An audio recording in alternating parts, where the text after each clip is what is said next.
World ઇનબોક્સમાં આપ સૌનું ફરી સ્વાગત. મિત્રો, આજે આપણે ખાસ કરીને એક જીકે એટલે કે જનરલ નોલેજના ટોપિકની ચર્ચા કરવી છે. વર્લ્ડ ઇનબોક્સ હંમેશ માટે નવું અને ઇનોવેશન કરતું આવ્યું છે, તેવી જ રીતે આજે આ વિડીયોમાં પણ આપણે ઇનોવેશન કરવું છે કે કઈ રીતે વર્ગ 3 એટલે કે ક્લાસ 3ની પરીક્ષાની અંદર વિગતો તથ્યો પૂછાતા હોય છે અને એક સામાન્ય તથ્યમાંથી આપણે દરેક વિષયની અંદર જઈ શકીએ. જેમ કે કોઈ પણ એક તથ્યમાંથી આપણે બંધારણમાં જઈ શકીએ, ઇતિહાસમાં જઈ શકીએ, ભૂગોળમાં જઈ શકીએ, તેવી જ રીતે સાંસ્કૃતિક વારસામાં જઈ શકીએ, સામાન્ય વિજ્ઞાનમાં જઈ શકીએ. પણ આ જ રીતે તૈયારી કરી આપણી તૈયારીને એક ઊંચાઈ પર લઈ જઈએ અને સારી રીતે મેક્સિમમ રીતે જો સમજેલું હશે તો આપણને સારી રીતે એ બાબતો યાદ કરવામાં સરળતા રહેશે. તો શરૂ કરીએ કે હું તમને એમ વાત કરું કે ભાઈ એક નાનકડો અમથો ફેક્ટ છે કે ભાઈ ગુજરાત રાજ્યની સ્થાપના ક્યારે થઈ હતી, તો આપણે સૌ યાદ કરીએ કે 1 મે 1960ના રોજ. આપણને સૌને યાદ હોય ને 1 મેને આપણે ગુજરાત ગૌરવ દિવસ તરીકે પણ ઉજવીએ છીએ. ત્યારે આ ગુજરાત રાજ્ય છે તેની સ્થાપના શેમાંથી થઈ હતી, તો કે દ્વિભાષી મુંબઈ એટલે કે બૃહદ મુંબઈ રાજ્યમાંથી ગુજરાત રાજ્ય અસ્તિત્વમાં આવ્યું. ગુજરાત રાજ્ય અસ્તિત્વમાં આવ્યું ત્યારે શું પરિસ્થિતિ ઊભી થઈ હતી? એમ કહેવાય કે દ્વિભાષી મુંબઈ રાજ્ય છે તેનું નામકરણ થઈ ગયું 1 મે 1960ના રોજ મહારાષ્ટ્ર, અને જે બાકીનો વિસ્તાર હતો તે ગુજરાત રાજ્ય તરીકે અસ્તિત્વમાં આવ્યો 1 મે 1960ના રોજ. તે જ રીતે સાથે સાથે આપણે ચર્ચા કરીએ કે આ ગુજરાત રાજ્ય અસ્તિત્વમાં આવી ગયું 1 મે 1960ના રોજ. ત્યારે આપણે બંધારણમાં આમાંથી આપણે જઈએ તો ભાગ 1ના બંધારણની અંદર શું લખેલું છે, તો કે સંઘ અને તેનું રાજ્ય ક્ષેત્ર. તો ભારતને આઝાદી મળી ત્યારે સૌપ્રથમ શું વ્યવસ્થા હતી કે 1947 પછી એમ કહેવાય છે કે ભારતમાં ABCD એવા 4 પ્રકારના રાજ્યો છે તે અસ્તિત્વમાં આવ્યા હતા. જેમાંથી A વર્ગમાં 9 બ્રિટિશ પ્રાંતોને મૂક્યા હતા. બી વર્ગમાં જેટલા વિધાનસભા ધરાવતા રજવાડાઓ હતા, જેમ કે આપણું સૌરાષ્ટ્રનો બી વર્ગમાં સમાવેશ થતો, કારણ કે તે વિધાનસભા ધરાવતું રજવાડું હતું. તેવી જ રીતે સી વર્ગમાં કેન્દ્ર શાસિત પ્રદેશો તરીકે એટલે કે આપણા ગુજરાતના કચ્છ વિસ્તારનો સી વર્ગમાં સમાવેશ થતો હતો. ડીમાં ભારત સરકારે માત્ર એક આંદામાન અને નિકોબારનો સમાવેશ કર્યો હતો. ત્યારે આપણે વાત કરીએ સૌરાષ્ટ્ર રાજ્ય વિશે. મિત્રો, યાદ કરવાનું છે, આપણે એક મેટરને લઈએ છીએ, એના વિશે આપણને જેટલી બાબતો સાથે સાથે યાદ આવતી જાય એટલું આપણે ધ્યાને લઈએ. સૌરાષ્ટ્ર રાજ્ય છે તે કઈ રીતે અસ્તિત્વમાં આવ્યું, તો કે ભાવનગરના મહારાજા હતા મહારાજા કૃષ્ણકુમારસિંહજી. કૃષ્ણકુમારસિંહજી છે તેઓને એમ થયું કે ભાઈ એક જવાબદાર રાજ્યતંત્રની સ્થાપના કરવી જોઈએ. એટલે ભાવનગરના મહારાજા કૃષ્ણકુમારસિંહજીએ ભાવનગર રાજ્ય સ્થાપ્યું. તેના મુખ્યમંત્રી પણ બનાવ્યા હતા બળવંતરાય મહેતાને આપણે યાદ રાખીએ. તેવી જ રીતે જામનગરના મહારાજા હતા, તેઓનું નામ છે મહારાજા દિગ્વિજયસિંહજી. દિગ્વિજયસિંહજીને એમ થયું કે ભાઈ મારે પણ આવી કોઈ એક વ્યવસ્થા કરવી જોઈએ. ત્યારે દિગ્વિજયસિંહજીએ શું કર્યું, તો કે જામનગર એટલે કે નવાનગર આજુબાજુના જે નાના મોટા રજવાડા હતા તેને ભેગા કરી અને એક જામજૂથ નામનું નગર બનાવ્યું. આ જામજૂથ નામનું નગર છે તેનું સમયાંતરે શું થઈ ગયું, એમ કહેવાય છે કે તેનું નામકરણ USK એટલે કે યુનાઇટેડ સ્ટેટ્સ ઓફ કાઠિયાવાડ બન્યું, અને USK માંથી રાજ્ય બન્યું સૌરાષ્ટ્ર. હવે સૌરાષ્ટ્ર રાજ્ય બન્યું તો આપણે ખાસ યાદ કરીએ કે એક વ્યક્તિ હતા સરદાર વલ્લભભાઈ પટેલ, અને એવા જ એક બીજા વ્યક્તિ હતા ઉછંગરાય ઢેબર. આ બંને લોકોનો આવા એક રાજ્ય બનવામાં વિરોધ હતો. પણ આપણે એમ કહીએ કે ગુજરાતીઓ સામાન્ય રીતે પાકા હોય, એટલે મહારાજા દિગ્વિજયસિંહજીએ પણ બુદ્ધિ ચલાવી અને શું કર્યું, તો કે જામનગરના લાલ બંગલાની અંદર સરદાર વલ્લભભાઈ પટેલના હાથે સૌરાષ્ટ્ર રાજ્યનું ઉદ્ઘાટન કરાવી દીધું અને ઉછંગરાય ઢેબરને આ સૌરાષ્ટ્ર રાજ્યના પ્રથમ મુખ્યમંત્રી બનાવી દીધા. તો સૌરાષ્ટ્ર રાજ્યના પ્રથમ મુખ્યમંત્રી ઉછંગરાય ઢેબર બન્યા. તો સૌરાષ્ટ્ર રાજ્યના પ્રમુખ કોણ, તો કે જામનગરના મહારાજા દિગ્વિજયસિંહજી. અને સૌરાષ્ટ્ર રાજ્ય છે તેમનું ઉદ્ઘાટન સરદાર વલ્લભભાઈ પટેલના હાથે. અને સૌરાષ્ટ્ર રાજ્યના ઉપપ્રમુખ કોણ, તો એમ કહેવાય કે ભાવનગરના મહારાજા કૃષ્ણકુમારસિંહજી સૌરાષ્ટ્ર રાજ્યના ઉપપ્રમુખ હતા. તેની સાથે સાથે આપણે યાદ કરીએ કે સૌરાષ્ટ્ર રાજ્ય કેટલા જિલ્લામાં વિભાજિત હતું, તો કે 5 જિલ્લામાં વિભાજિત હતું. આ 5 જિલ્લાઓમાં એક ગોહિલવાડ એટલે કે ભાવનગરનો વિસ્તાર, એક ઝાલાવાડ એટલે કે સુરેન્દ્રનગરનો વિસ્તાર, એક હાલાર એટલે જામનગર અને દેવભૂમિ દ્વારકાનો વિસ્તાર, સોરઠ એટલે જુનાગઢ, અને એક મધ્ય સૌરાષ્ટ્ર જિલ્લો હતો એટલે કે રાજકોટ. આ સૌરાષ્ટ્ર રાજ્યની રાજધાની કઈ હતી? રાજકોટ. અને ત્યાં આગળ સૌરાષ્ટ્ર રાજ્યની વિધાનસભા પણ બેસતી હતી. આ સૌરાષ્ટ્ર રાજ્યની વિધાનસભાના પણ પ્રથમ અધ્યક્ષ એટલે કે પ્રથમ મહિલા અધ્યક્ષ તરીકે જવાબદારી નિભાવી હતી પુષ્પાબેન મહેતાએ. તે પણ આપણે યાદ રાખીએ. આ જ રીતે 5 જિલ્લાઓમાં વિભાજિત આવું સૌરાષ્ટ્ર રાજ્ય અસ્તિત્વમાં આવ્યું અને તેની રાજધાની રાજકોટ ખાસ યાદ રાખજો. તો ભારતમાં આવી ABCD પ્રકારની રાજ્યોની વ્યવસ્થા હતી, તો તેમાંથી કઈ રીતે રાજ્યોની રચના થઈ અને ગુજરાત રાજ્ય કેમ અસ્તિત્વમાં આવ્યું તે આપણે થોડું સમજીએ. તો કે ભાઈ પહેલા ABCD પ્રકારના રાજ્યો હતા, તેમાંથી ભારતના લોકોએ લાંબા સમયની ગુલામી પછી આઝાદીનો શ્વાસ લીધો, સ્વતંત્રતાનો સ્વાદ ચાખ્યો. ત્યારે ભારતના લોકોની ઈચ્છા એવી હતી કે ભારતમાં ભાષાના આધારે રાજ્યની રચના થાય. પરંતુ જે આપણા બંધારણ સભાના કાયમી અધ્યક્ષ એવા વ્યક્તિ હતા ડૉક્ટર રાજેન્દ્ર પ્રસાદ. આ ડૉક્ટર રાજેન્દ્ર પ્રસાદે નક્કી કર્યું કે ભાઈ કોઈને જવાબદારી સોંપવી જોઈએ કે ભાઈ ભારતમાં ભાષાના આધારે રાજ્યોની રચના કરવી કે ન કરવી. તે જ રીતે ડૉક્ટર રાજેન્દ્ર પ્રસાદને જવાબદારી તેમણે કોને સોંપી? તો કે અલ્હાબાદ હાઈકોર્ટના એક નિવૃત્ત ન્યાયાધીશ હતા SK ધર. એટલે ધરપંચની રચના થઈ. આ ધરપંચે અહેવાલ તૈયાર કરીને આપ્યો. તેમાં લખાયેલું હતું કે ભારતમાં ભાષાના આધારે રાજ્યોની રચના કરવી જોઈએ નહીં. કઈ રીતે કરવી જોઈએ? તો કે વહીવટી ધોરણે કરવી જોઈએ. જેથી શું બની ગયું? તો કે ભાઈ SK ધર એક વ્યક્તિ હતા. તે કદાચ સાચા પણ હોઈ શકે અને ખોટા પણ હોઈ શકે. ભારતના લોકોની ઈચ્છા એવી હતી કે ભાઈ ભાષાના આધારે રાજ્યોની રચના થાય. એટલા માટે દેશના 3 મોટા નેતાઓ JVP એક સમિતિ બની. J એટલે જવાહરલાલ નહેરુ, V એટલે વલ્લભભાઈ પટેલ અને P એટલે પટ્ટાભી સિતારમૈયા. JVP સમિતિનું કામગીરી શું હતી? તો કે તેને ધરપંચના અહેવાલની સમીક્ષા કરવાની હતી કે ભાઈ ધર સાચા છે કે ખોટા. JVP સમિતિએ આ ધરપંચના અહેવાલની સમીક્ષા કરી અને સ્પષ્ટ કરી દીધું કે ભારતમાં ભાષાના આધારે રાજ્યોની રચના ન થવી જોઈએ. હવે દેશના મોટા આવા 3 કદાવર નેતાઓ એમ કહી દેતા હોય કે ભારતમાં ભાષાના આધારે રાજ્યોની રચના થવી જોઈએ નહીં. ત્યારે જે તેલુગુ ભાષી લોકો માટે આંધ્રપ્રદેશની માગણી કરી રહેલો વ્યક્તિ હતો પોટ્ટી શ્રી રામુલ્લુ. તે રામુલ્લુએ આ 3 નેતાઓએ મનાઈ કરી દેતા આમરણ ઉપવાસ કરવાનું નક્કી કર્યું. આમરણ ઉપવાસ કરવાનું નક્કી કર્યું અને તેમાં પણ પાછી ઘટના એવી બની ગઈ કે 1952માં 56 દિવસના ઉપવાસ પછી આ પોટ્ટી શ્રી રામુલ્લુનું નિધન થઈ ગયું. એટલે ભારત સરકારને ખબર હતી કે તેલુગુ ભાષી લોકો તોફાને ચડશે. એટલે ભારત સરકારે તાબડતોબ નિર્ણય કરી દીધો કે ભાઈ ભાષાના આધારે આપણે એક રાજ્યની રચના કરી દઈએ. અને તે રાજ્ય કયું? તો કે આંધ્રપ્રદેશ. હવે આંધ્રપ્રદેશ આપણને યાદ આવે તેની સાથે સાથે મિત્રો પાછું યાદ કરવું પડશે આપણે કે તે બન્યું 1 ઓક્ટોબર 1953ના રોજ. ત્યારે તેની રાજધાની હતી કર્નૂલ. પછી આંધ્રપ્રદેશની રાજધાની મિત્રો થઈ હૈદરાબાદ. અને અત્યારે હાલમાં જો આપણે આંધ્રપ્રદેશની રાજધાનીની વાત કરીએ તો મિત્રો યાદ રાખજો ખાસ અમરાવતી. અમરાવતી યાદ આવે. અમરાવતીમાંથી પણ ફેક્ટ નીકળે કે તાજેતરમાં જે કરંટમાં મેટર આવી હતી, ભારતમાં પ્રથમ જસ્ટિસ સિટીની સ્થાપના ક્યાં થઈ? તો કે અમરાવતી ખાતે. ભારતમાં પ્રથમ ન્યાય શહેર, ન્યાય જસ્ટિસ સિટીની સ્થાપના થઈ હતી અમરાવતી ખાતે. તેવી જ રીતે પહેલી કુર્નુલ, પછી હૈદરાબાદ અને અમરાવતી. હવે આંધ્રપ્રદેશને કેમ હૈદરાબાદમાંથી અમરાવતી રાજધાની ફેરવવાની જવાબદારી આવી?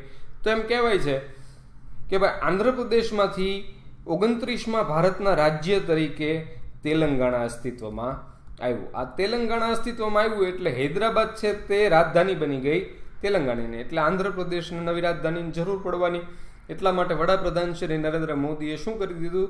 તો કે આંધ્રપ્રદેશની નવી રાજધાની તરીકે અમરાવતીનો શિલાન્યાસ કરી દીધો. આ જ રીતે હવે આપણે જોઈએ કે ભાઈ ABCD પ્રકારના રાજ્યો હતા. એક રાજ્યની રચના થઈ ગઈ ભાષાના આધારે, તો બીજા રાજ્યો કેમ થયા?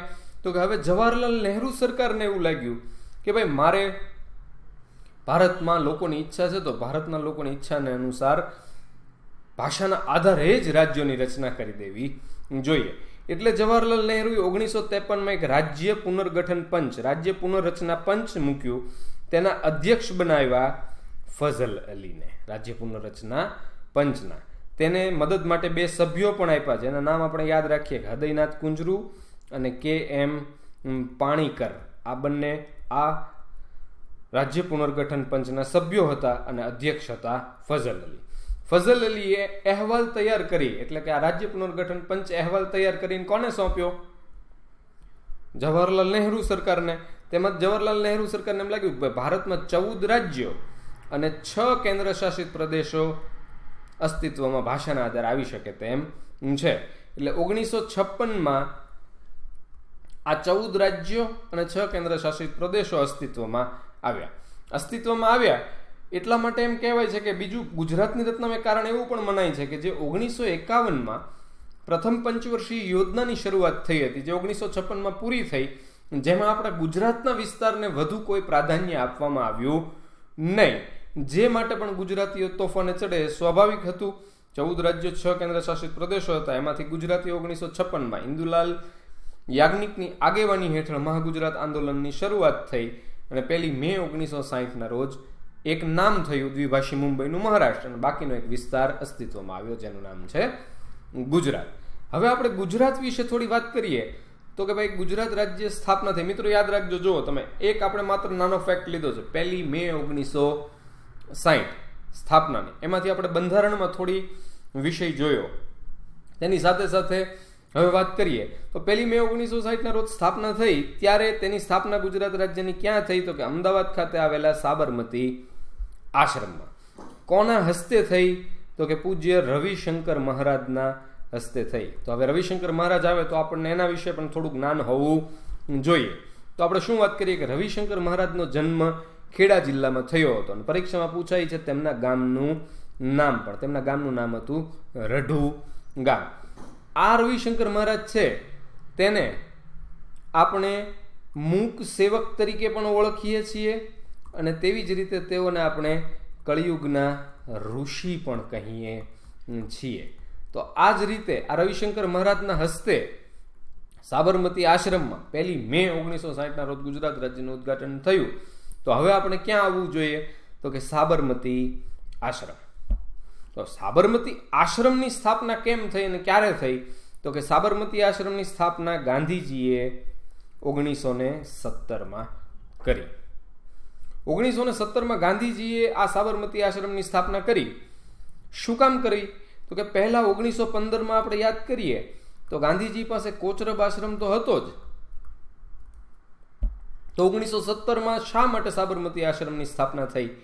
તો એમ કહેવાય છે કે ગાંધીજીએ જે 9 જાન્યુઆરી 1915ના રોજ દક્ષિણ આફ્રિકાથી ભારત પરત ફર્યા હતા, એટલે કે 9 જાન્યુઆરીના દિવસે મુંબઈના એપોલો બંદર ઉપર ગાંધીજીએ પગ મૂક્યો અને તેઓ ગુજરાત આવ્યા એમ કહેવાય છે 25 મે 1915. હવે ગાંધીજી સાથે કસ્તુરબા એટલે રહેવા માટે કોઈ સ્થળ જરૂર પડે, એટલે ગાંધીજી અમદાવાદના વિસ્તાર પરા વિસ્તાર કોચરબની અંદર શું કર્યું? તો કે શેઠ જીવનલાલ, બેરિસ્ટર શેઠ જીવનલાલનો બંગલો ભાડે રાખ્યો અને ત્યાં કોચરબ આશ્રમની શરૂઆત કરી, એટલે ત્યાં રહેવાનું શરૂ કર્યું. પરંતુ 1917માં એમ કહેવાય છે કે આપણા ઉદ્યોગપતિ અંબાલાલ સારાભાઈએ ગાંધીજીને ગુપ્ત રીતે આર્થિક મદદ કરી હતી, જે હેતુ માટે ગાંધીજી અને આશ્રમવાસીઓ કોચરબમાંથી સાબરમતી આશ્રમમાં ફર્યા. હવે સાબરમતી આશ્રમ યાદ આવે તો ગાંધીજીનું નિવાસ સ્થાન પણ આપણને યાદ આવવું જોઈએ. ગાંધીજીનું જે સાબરમતી આશ્રમમાં નિવાસ સ્થાન હતું તેનું નામ હતું હૃદય કુંજ. તેની સાથે સાથે આપણે વાત કરીએ કે હવે આ દિવસ આપણી પાસે પાછો એક જનરલ નોલેજના તથ્ય તરીકે આવી ગયો. તો 9 જાન્યુઆરી 1915. 9 જાન્યુઆરી 1915માં ગાંધીજી દક્ષિણ આફ્રિકાથી ભારત પરત ફર્યા. એટલા માટે આ દિવસને આપણે પ્રવાસી ભારતીય દિવસ તરીકે ઉજવીએ છીએ. કેવા દિવસ તરીકે?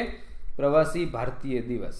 તો આ દિવસ વિશે આપણી પાસે થોડી માહિતી હોવી જરૂરી છે. તો પ્રવાસી ભારતીય દિવસ વિશે વાત કરીએ તો વર્ષ 2003ની અંદર જે અટલ બિહારી વાજપેયી સરકાર હતી તે વાજપેયી સરકારે એક LM સિંઘવી સમિતિ બનાવી આ LM સિંઘવી સમિતિ શું કામ બનાવવામાં આવી? આનું પૂરું નામ જોઈએ તો લક્ષ્મીમલ સિંઘવી સમિતિ. અટલ બિહારી વાજપેયી સરકારે LM સિંઘવીને એક જવાબદારી સોંપી કે તમારે મને કહેવાનું છે જોઈને કે જે ભારતીય મૂળના લોકો વિદેશમાં વસવાટ કરે છે, એટલે કે NRI, નોન રેસિડેન્ટ ઇન્ડિયન, તેઓને ભારતની સંસ્કૃતિ સાથે જોડી રાખવા માટે આપણે શું કરવું જોઈએ. એટલે LM સિંઘવીએ અહેવાલ તૈયાર કરીને આપ્યો કે પ્રવાસી ભારતીય દિવસ PBD દિવસ ઉજવવો જોઈએ અને આ લોકોનું સન્માન કરવું જોઈએ. પ્રવાસી ભારતીય સન્માન, પ્રવાસી ભારતીય પુરસ્કારથી તો જ આ લોકો ભારત આવશે અને ભારતની સંસ્કૃતિ સાથે આપણને તેને જોડી રાખવામાં મદદ મળશે. તો 2003 થી પ્રવાસી ભારતીય દિવસની ઉજવણીની શરૂઆત થયા. વર્ષ પરીક્ષામાં પૂછાય છે. અને વર્ષ 2015માં ગાંધીજી ભારત પરત ફર્યા હતા, તેને 100 વર્ષ પૂર્ણ થયા. એટલા માટેનો આ વર્ષ 2015નો પ્રવાસી ભારતીય દિવસ 9 જાન્યુઆરીએ ક્યાં ઉજવાયો હતો? તો કે ગાંધીનગરના મહાત્મા મંદિર ખાતે વડાપ્રધાન નરેન્દ્ર મોદી દ્વારા તેમનું ઉદ્ઘાટન કરવામાં આવ્યું હતું. તેની સાથે સાથે વડાપ્રધાન નરેન્દ્ર મોદીએ 2015માં 9 જાન્યુઆરીએ મહાત્મા મંદિરમાં એક દાંડી કુટીરનું પણ ઉદ્ઘાટન કર્યું હતું. આ જ રીતે આપણે વાત કરીએ મિત્રો, જોજો તમને ફરીને ફરી સમજાવું, એક ને એક વાતમાંથી આપણે કેટલી બધી વાતોને યાદ કરી શકીએ છીએ. જેમ કે LM સિંઘવી યાદ આવે, લક્ષ્મીમલ સિંઘવી, તો ભારતની અંદર સૌ પ્રથમ લોકપાલ શબ્દ ઉચ્ચારનાર કે લોકપાલ વિશે વાત કરનાર વ્યક્તિ કોણ હતા? LM સિંઘવી. હવે એની સાથે સાથે આપણે વિશ્વમાં યાદ કરીએ તો કે ભાઈ વિશ્વની અંદર કોણ હતું? તો કે ભાઈ વિશ્વમાં કયો દેશ એવો છે? તો કે સ્વીડન દેશ એવો છે કે જેણે સૌ પ્રથમ આવી લોકપાલ જેવી વ્યવસ્થા કરી હોય. આ તથ્યો મળ્યા. તેવી જ રીતે આપણે વાત કરીએ કે સાબરમતી આશ્રમની સ્થાપના 1917માં થઈ, તો 1915માં પણ ગાંધીજીએ આવીને કોચરબ આશ્રમની સ્થાપના કરી. તો ગાંધીજીની આજુબાજુના સમયગાળાની અંદર શું શું ઘટનાઓ બની? તો આપણે એમ કહી શકીએ, આપણે એમ વાત કરીએ કે ભાઈ 1917 પહેલા ગાંધીજી છે ભારત આવી ગયા હતા, એટલા માટે ગાંધીજી છે થોડો સમય ભારત ભ્રમણ કરે છે. ગાંધીજીને રાજકુમાર શુક્લ નામના એક વ્યક્તિ છે તે બિહારની અંદર ચંપારણ સત્યાગ્રહ માટે આમંત્રણ આપે છે. આ ચંપારણ સત્યાગ્રહ ક્યાં થાય છે? તો કે મોતીહારી ગામ છે બિહારનું. શું પરિસ્થિતિ હતી? તો ગાંધીજીએ ચંપારણ સત્યાગ્રહ કરવો પડ્યો. તો એમ કહેવાય છે ગળીના ખેડૂતોનું જે શોષણ થતું તીનકઠિયા પદ્ધતિના કારણે, તે માટે ગાંધીજીને આમંત્રણ આપ્યું હતું રાજકુમાર શુક્લએ. અને તાજેતરમાં એમ કહેવાય છે કે રાજકુમાર શુક્લના સન્માનની અંદર ભારત સરકારે એક ટપાલ ટિકિટ પણ જાહેર કરી. તો આ ચંપારણ સત્યાગ્રહ ગાંધીજીનો પ્રથમ સત્યાગ્રહ થયો. પણ 1917ની આપણે વાત કરીએ વધુ વિશેષ રૂપે, તો ગાંધીજીએ મિલ મજૂરોને હડતાળ પાડવાની સલાહ આપી હતી. જે મિલ મજૂર હડતાળ થઈ, જેને પણ ગાંધીજીએ ધર્મયુદ્ધ નામ આપ્યું હતું. આ જ રીતે આ સમયગાળાની અંદર આજુબાજુના સમયની અંદર એમ કહીએ તો ગાંધીજીએ વિરમ ગામના ખેડૂતોની જકાતબારી માફ કરાવી હતી. તેમણે વઢવાણ સ્ટેશન ઉપર મોતીલાલ દરજી આ વિરમ ગામના ખેડૂતોની જકાત વિશે વાત કરી હતી. તેની સાથે સાથે 1917ની અંદર જે ખેડા જિલ્લાની અંદર અતિવૃષ્ટિ થઈ, તેના કારણે પાક નિષ્ફળ ગયો. પણ તેમ છતાં પણ અંગ્રેજોએ મહેસૂલ માફ કર્યું નહીં. જે કારણોસર ગાંધીજીની આગેવાનીની અંદર ખેડા સત્યાગ્રહ થયો.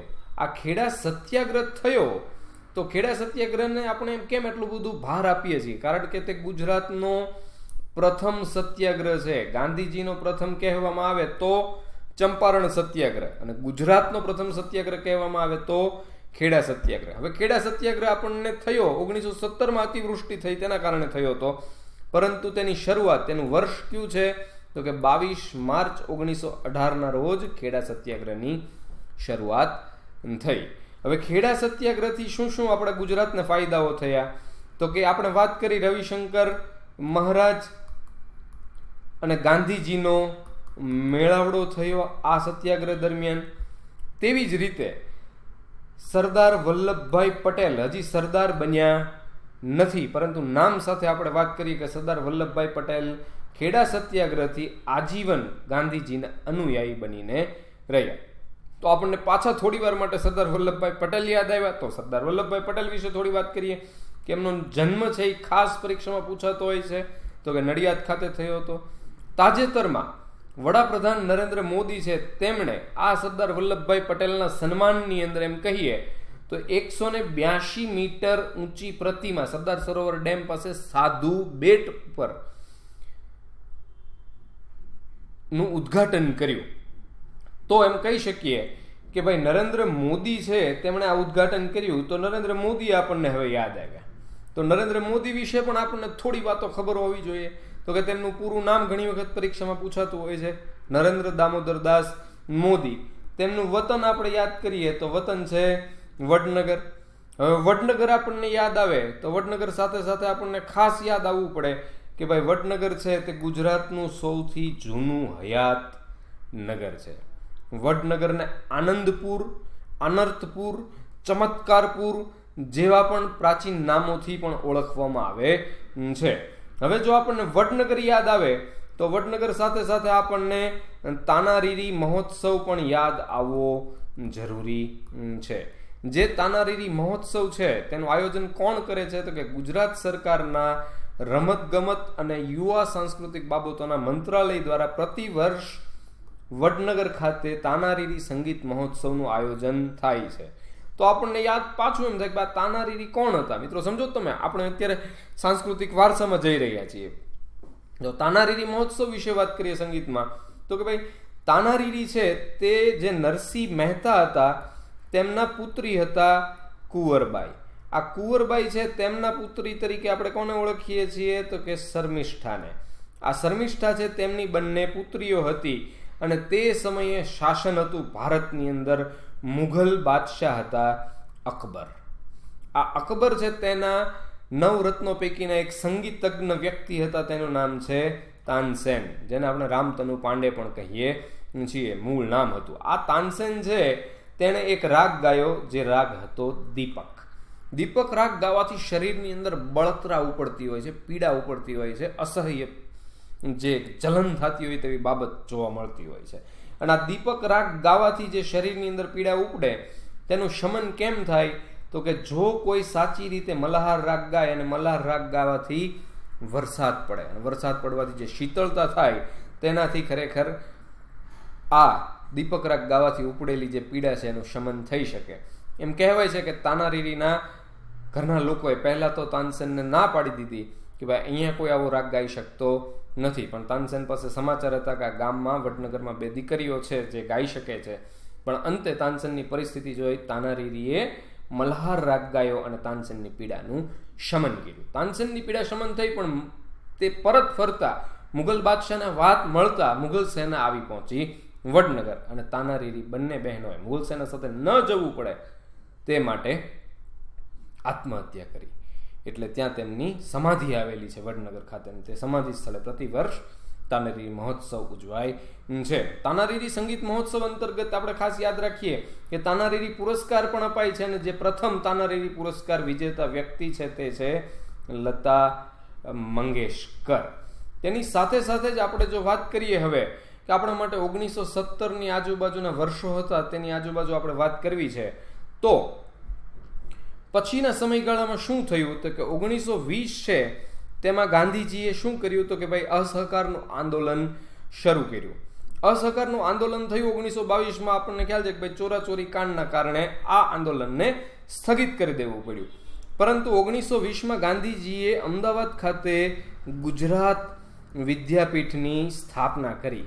કોનું મકાન રાખ્યું તો કે ડાહ્યાભાઈ મહેતાનું મકાન રાખીને ગાંધીજીએ ગુજરાત વિદ્યાપીઠની શરૂઆત કરીને આ ગુજરાત વિદ્યાપીઠના પ્રથમ કુલપતિ બન્યા ગાંધીજી. તો ગુજરાત વિદ્યાપીઠ આવે તો આપણે એના વિશે પણ થોડી વાતચીત કરવી જરૂરી છે. તો કે ભાઈ ગુજરાત વિદ્યાપીઠના હાલના ચાન્સેલર કોણ છે તો કે ઈલાબેન ભટ્ટ છે. હાલના વાઇસ ચાન્સેલર કોણ છે તો કે અનામિક શાહ છે. હવે આપણને યાદ આવે કે ભાઈ ઈલાબેન ભટ્ટ મગજમાં આવ્યા. ઈલાબેન ભટ્ટ વિશે આપણને ખ્યાલ હોવો જોઈએ કે તેઓ સેવા સંસ્થાના સ્થાપક છે. સેવા સંસ્થાનું પણ પરીક્ષામાં પૂરું નામ પૂછાય, સેલ્ફ એમ્પ્લોયડ વુમન્સ એસોસિએશન, જેની સ્થાપના 1972માં ઈલાબેન ભટ્ટ દ્વારા થઈ હતી. જે ઈલાબેન ભટ્ટ ગુજરાત વિદ્યાપીઠના મહિલા કુલપતિ તરીકે ફરજ બજાવી રહ્યા છે. તો 1972માં ઈલાબેન ભટ્ટે સેવા સંસ્થાની સ્થાપના કરી, જે કોઓપરેટિવ એટલે કે સહકારી ક્ષેત્રે અગ્રણી મહિલા મનાય છે ઈલાબેન ભટ્ટ. અને ઈલાબેન ભટ્ટને એક બીજો પણ આપણે શ્રેય આપી શકીએ કે તેઓને 1977માં રેમન મેગ્સેસે પુરસ્કારથી સન્માનિત કરવામાં આવ્યા હતા. રેમન મેગ્સેસે પુરસ્કારથી તેમને સન્માનિત કરવામાં આવેલા પ્રથમ મહિલા ગુજરાતી વ્યક્તિ કોણ છે? ઈલાબેન ભટ્ટ. તો હવે ઈલાબેન ભટ્ટ પ્રથમ મહિલા ગુજરાતી હોય તો પ્રથમ ગુજરાતી વ્યક્તિ પણ આપણને ખ્યાલ હોવો જોઈએ. તો સાથે સાથે યાદ કરીએ કે 1963ની અંદર જે ત્રિભુવનદાસ પટેલ હતા, તે ત્રિભુવનદાસ પટેલને સૌ પ્રથમ ગુજરાતી મનાય છે રેમન મેગ્સેસે એવોર્ડ વિજેતા વ્યક્તિ ગુજરાતી. અને જો ભારતમાં જોવામાં આવે તો વિનોબા ભાવે પ્રથમ રેમન મેગ્સેસે એવોર્ડ વિજેતા ભારતીય. તો રેમન મેગ્સેસે એવોર્ડ વિશે પણ આપણને થોડો ખ્યાલ હોવો જોઈએ કે ભાઈ કયો દેશ આપે છે? તો કે ફિલિપાઇન્સ દેશ આપે છે. શા માટે આપે છે? તો કે તેના ફિલિપાઇન્સ દેશના ત્રીજા રાષ્ટ્રપ્રમુખ રેમન મેગ્સેસેની સ્મૃતિમાં ફિલિપાઇન્સ દેશ રેમન મેગ્સેસે પુરસ્કાર આપે છે. અને આ રેમન મેગ્સેસેને આપણે એશિયાના નોબેલ તરીકે પણ ઓળખીએ છીએ. તેની સાથે સાથે આપણે વાત કરીએ ત્રિભુવનદાસ પટેલ વિશે થોડી જ વારમાં. પણ ઈલાબેન ભટ્ટ છે તે ઈલાબેન ભટ્ટ અત્યારે ગુજરાત વિદ્યાપીઠના મહિલા કુલપતિ છે. તો પ્રથમ મહિલા કુલપતિ આપણને યાદ આવવા જોઈએ. તો કોણ હતું? તો કે સુશીલા નાયર. આ સુશીલા નાયર કોણ હતા? તો કે તેઓ ક્રાંતિકારી પ્યારેલાલ છે તેમના બહેન હતા સુશીલા નાયર. સુશીલા નાયર છે તેઓએ કઈ જવાબદારી નિભાવી હતી? તો કે 1942માં ગાંધીજીના અંગત મંત્રી હતા મહાદેવભાઈ દેસાઈ. આ મહાદેવભાઈ દેસાઈનું 1942માં પુણેના આગાખાન મહેલની અંદર નિધન થતા ગાંધીજીની પછી કામગીરી ડાયરી લેખન કે તેમના અંગત મંત્રી તરીકેની જવાબદારી કોણે નિભાવી? તો કે સુશીલા નાયરે. અને આ સુશીલા નાયર ગુજરાત વિદ્યાપીઠના પ્રથમ મહિલા કુલપતિ છે અને હાલમાં ઈલાબેન ભટ્ટ. તેની સાથે સાથે મિત્રો આપણે વાત કરીએ કે ત્રિભુવનદાસ પટેલ આપણને યાદ આવે તો ત્રિભુવનદાસ પટેલ આણંદ ખાતે સેવક સમાજની સ્થાપના કરે છે. સરદાર વલ્લભભાઈ પટેલનું એક સ્વપ્ન હતું કે ભાઈ ગુજરાતની અંદર એક ખૂબ સારી ડેરી હોવી જોઈએ, જે માટે સરદાર વલ્લભભાઈ પટેલના સ્વપ્નને લઈ અને ત્રિભુવનદાસ પટેલ અમૂલની સ્થાપના કરે છે. આપણને મિત્રો એમ લાગતું હોય કે અમૂલની સ્થાપના આ બધું પ્રશ્નો પણ હંમેશા માટે પરીક્ષામાં પૂછાતું જ રહેતું હોય છે કે અમૂલ છે તે અત્યારે હાલમાં એશિયાનું સૌથી મોટું દૂધ ઉત્પાદક એકમ છે, જેની સ્થાપના કરી હતી ત્રિભુવનદાસ પટેલે. આ અમૂલ છે તેનું માર્કેટિંગ કોણ કરે છે એવો પણ પરીક્ષામાં પ્રશ્ન થતો હોય છે. તો આપણે ખાસ યાદ કરીએ Gujarat cooperative milk marketing federation એટલે કે GCMMF, Gujarat cooperative milk marketing federation અમૂલનું માર્કેટિંગ કરે છે. હવે અમૂલ યાદ આવે તો સાથે સાથે આપણને NDDB પણ યાદ આવે. NDDB એટલે શું? તો કે નેશનલ ડેરી ડેવલપમેન્ટ બોર્ડ, જેનું મુખ્ય મથક આણંદ ખાતે આવેલું છે. આપણા વડાપ્રધાન હતા લાલ બહાદુર શાસ્ત્રી. તેમણે કાર્ય કોઓપરેટિવ મિલ્ક પ્રોડ્યુસર્સ યુનિયન હતું જે તેમની વિવિધ આપણા દેશની અંદર વિવિધ ભાગોની અંદર તેમનો પ્રચાર પ્રસાર થાય તે માટે આ NDDBની સ્થાપના કરી હતી. અને આ NDDBના સ્થાપક તરીકે આપણે કોને ઓળખીએ છીએ? તો કે ડોક્ટર વર્ગીસ કુરિયનને. ડોક્ટર વર્ગીસ કુરિયન છે તેઓને આપણે શ્વેત ક્રાંતિના જનક કહીએ છીએ. તેમના સન્માનની અંદર પ્રતિવર્ષ 26 નવેમ્બરે આપણે રાષ્ટ્રીય દૂધ દિવસ પણ ઉજવીએ છીએ. તેવી જ રીતે આપણને દૂધ યાદ આવે મિત્રો. આપણે ક્યાં છીએ અત્યારે? ભૂગોળમાં છીએ. ભૂગોળમાંથી પાછો આપણને દૂધ શબ્દ હોય તો દૂધની વિશિષ્ટ ઘનતા માપવા માટેના સાધનને આપણે શું કહીએ છીએ? તો કે તેને આપણે લેક્ટોમીટર કહીએ છીએ. મિત્રો આ જ રીતે લેક્ટોમીટર છે તો એ સામાન્ય વિજ્ઞાનનો પ્રશ્ન થઈ જાય. એક નાના અમથા મુદ્દામાંથી આપણે ઘણા બધા વિષયો બાજુ જઈ શકીએ છીએ. આપણે જો વિડીયો પસંદ આવ્યો હોય તો એમને શેર કરીએ, લાઈક કરીએ અને વધુમાં વધુ મિત્રોને કહીએ. તો આ એક GK1 તરીકે આ વિડીયો આપને મળશે અને જો આપને પસંદ આવશે તો આવા વિડીયો એક નાના નાના મુદ્દા સાથે સાથે આપણે ઘણી બધી બાબતોને લેતા રહેશું. Thank you.